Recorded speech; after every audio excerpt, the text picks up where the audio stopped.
All right. Is Emily back now for Yeah, good? she's here full time. Is she here today? Yeah, she's here. So it's a huge plus to have her back because, I mean, obviously she's missed a lot of training sessions, a lot of tactical stuff. So I think a couple of times I've noticed things in games that maybe, she'd been with us, she wouldn't have done. She got away with it because she's so athletic. But now I think she can start to learn and, get with us a little bit on the same page. And as well as they've done so far, I think they can be even better, the two of them together. And we've seen Alex out there even scrimmaging on Sunday. How close is she and Rachel? Yeah, she's pretty close. I mean, Alex has been, we've had a full field. I think she'll be ready by the time we get to 6v6. I do the opposite usually, start them with full field and then whip them down to 6v6, 4v4. The true test is they're ready for me for game time is really a 4v4, 3v3 because there's a lot of impact, there's a lot of collisions, there's a lot of tackling, and in 11v11 there's a bit more isolation. So we've been having 11v11, we've done 11 versus 9 with her, but she's been fine, 2/3 of the field and full field. So once we get it down to 6v6, then we'll move it down to 4v4, and then we'll move it down to 3v3, and then she'll be ready. So we're not going to rush her. We could have rushed her probably for tomorrow, could have rushed her for Saturday, but I think it's better for all of us that we hold back and we make sure she's absolutely ready mentally and physically. Still probably like a week or two? Yeah, maybe? I think so. A couple of weeks probably. I just want to make sure that everything is correct for her when she comes back. And she's been working unbelievably hard with the team. She's been brilliant. Finishing. Everyone thought she might be rusty, but she's not rusty. I think she's actually fresh, and I think the rest has probably done her good. And I think you'll see a reinvigorated Alex Morgan, and that's what we want. We want to reinvigorate Alex Morgan, fully fit and raring to go. So hopefully, June 7th, somewhere around that date, hopefully she'll be ready to go.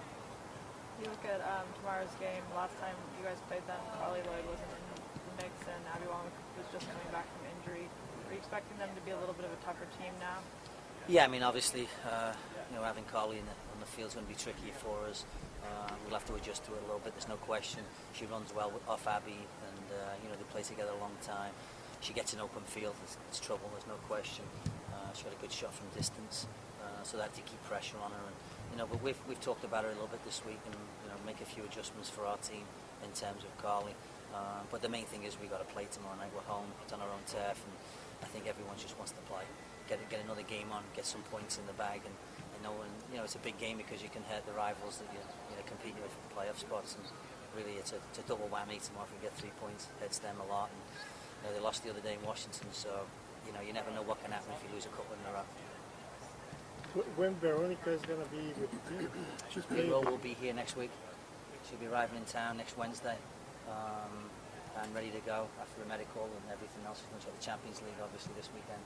And then she'll be ready to go, and we're excited to get her. And she'll be in the lineup as soon as we've had a good look at her, and as soon as we think her fitness is at the highest level and ready to go. So June 7th again, it looks like for Vero first game.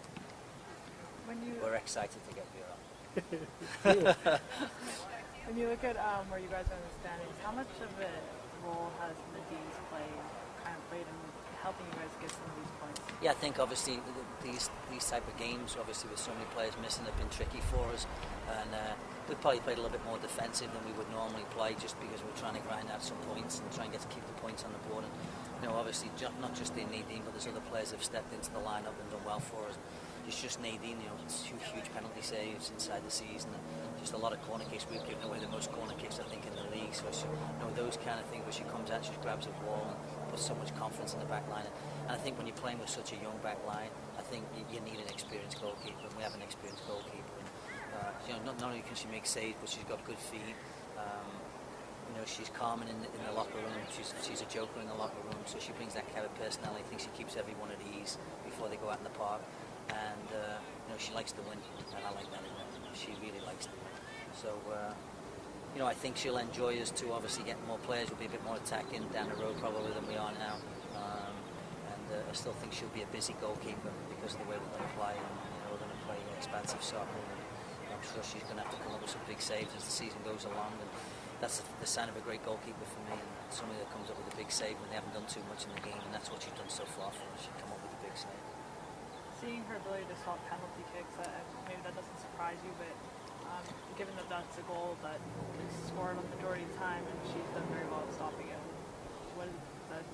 Yeah, I mean, there's no question. Any team taking a penalty against us the rest of the season is going to be thinking them up against Nadine. There is no question about that. It's a great mental pillar for us. And, Nadine laughs about it and stuff like that. But I mean, you could hear even the commentary after the game in Houston. The player who spoke and Kyle said that she was thinking about Nadine's in net. So I think that's going to continue in the league. And it's the same thing when Hope Solo's in net. I'm sure for some players, Hope's in goal and I'm taking a penalty. But I think it is with Nadine. And I took a penalty against the other day, and I was thinking about it too. So it definitely puts in the back of your mind because she just read the game really well. When you're up at that penalty spot, you just have a feeling she knows where you're going, and she's either a really good gambler or an unbelievable goalkeeper, or maybe a combination of both. So. I'm going to ask about another player. Nikki Marshall, obviously, is coming up the national team call-up and has kind of had to take on that leadership role on the back line without Rachel in here. What are you playing?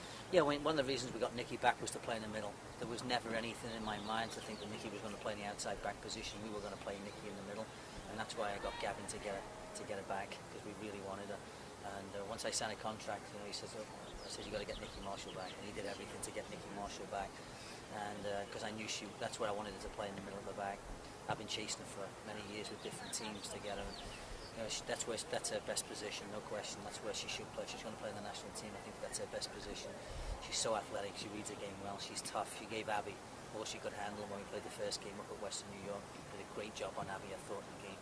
And that's not an easy mark. There's no question.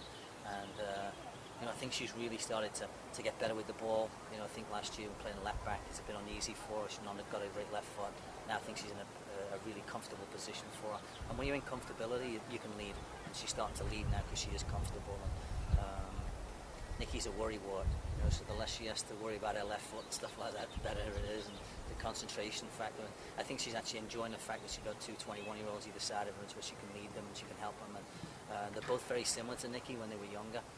So I think they got a good role model in Nikki, and she's a modest, down-to-earth young lady, and I love her. She's a great leader for us, and she's been tremendous so far this season. Long may it continue.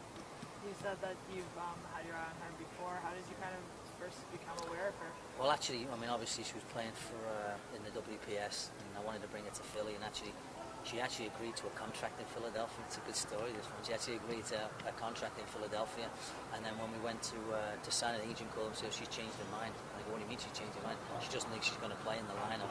So I called Nikki up and I said, what do you mean I'm going to play in the lineup? She was, oh no, I'm confident that I'll play in that team, the team's stacked, blah, blah, blah. And then next minute she was gone and she didn't come, and I was very disappointed with her. And I bring that story up to all the players, as you got to believe in yourself. And if you believe in yourself, she could have played in Philly, there's no question. Had it be the league folded that year, and she never played anyway for Philadelphia or for me. So this was the first time I had a chance to reunite, and obviously we got her here in Portland. She'll be here for a long time, or as long as she wants to be. So you were trying to get her. You were trying to get her on that team that didn't end up playing. Yeah, Philadelphia Independence. Yeah, the WPS. So it was disappointing, really. But now she's here in Portland. She's a big cog in the team. She's got all the tools to be a really great player, I think, at the national level as well, and I hope that she does get another opportunity, and I think Jill seems to like her, so hopefully she will get the next opportunity in the next camp. All right, guys. Thanks, Paul.